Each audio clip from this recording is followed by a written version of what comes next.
ચૂંટણીમાં મતદારોના દિલ જીતવા માટે હંમેશા નવી પદ્ધતિઓ અપનાવવામાં આવતી હોય છે।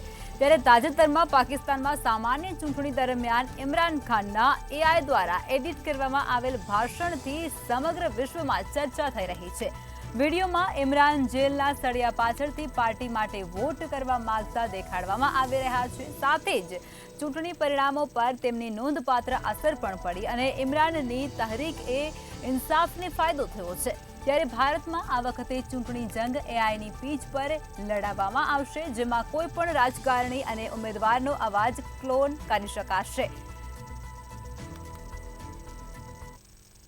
લોકસભાની ચૂંટણી આવી ગઈ છે ત્યારે રાજકીય પાર્ટીઓ પોતાના મતદારોને રીઝવવા માટે અલગ અલગ પ્લેટફોર્મનો ઉપયોગ કરતી છે। ત્યારે રાજકીય પાર્ટીઓ 2024ની લોકસભા ચૂંટણીની અંદર AIનો ભરપૂર માત્રામાં ઉપયોગ કરશે। ભારતીય જનતા પાર્ટી અને કોંગ્રેસ દ્વારા AIનો ઉપયોગ કરવા માટે અત્યારથી તેની તૈયારીઓ શરૂ કરી દેવામાં આવી છે।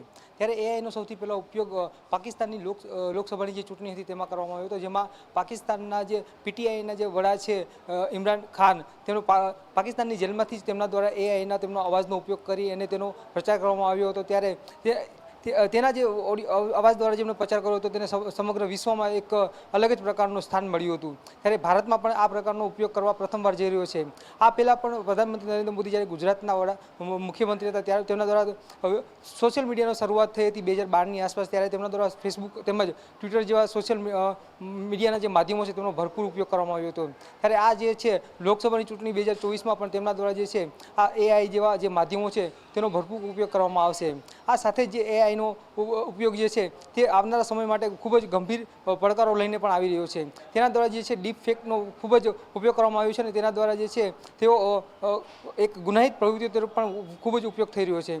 ભારતમાં જ્યારે 78 કરોડ જેટલા ઉમેદવારો સોશિયલ મીડિયા યુઝર છે, ત્યારે AIનો ઉપયોગ જો આ સોશિયલ મીડિયાના પ્લેટફોર્મ પર આવી જશે તો એક ગંભીર પ્રકારનું એક ગુનાહિત માનસિકતા તેમજ ગુનાહિત પ્રવૃત્તિઓ જે છે તે AIના માધ્યમથી આવી શકે એમ છે। ત્યારે આવનારા દિવસોમાં જે લોકસભાની ચૂંટણી જે આવી રહી છે તેમાં AIના માધ્યમનો ઉપયોગ તે લોકસભાના જે ચૂંટણી પંચ તેમજ ભારત સરકાર માટે એક મોટો પડકાર બની રહેશે। ત્યારે આ પડકારનો સામનો કરવા માટે હજી સુધી સરકાર પાસે કોઈ જ ઠોસ પગલાં નથી, પણ તેમ છતાં આવનારી જે લોકસભાની ચૂંટણી છે તેમાં રાજકીય પક્ષો જે છે આ માધ્યમનો ભરપૂર ઉપયોગ કરશે એવું અત્યારે લાગી રહ્યું છે।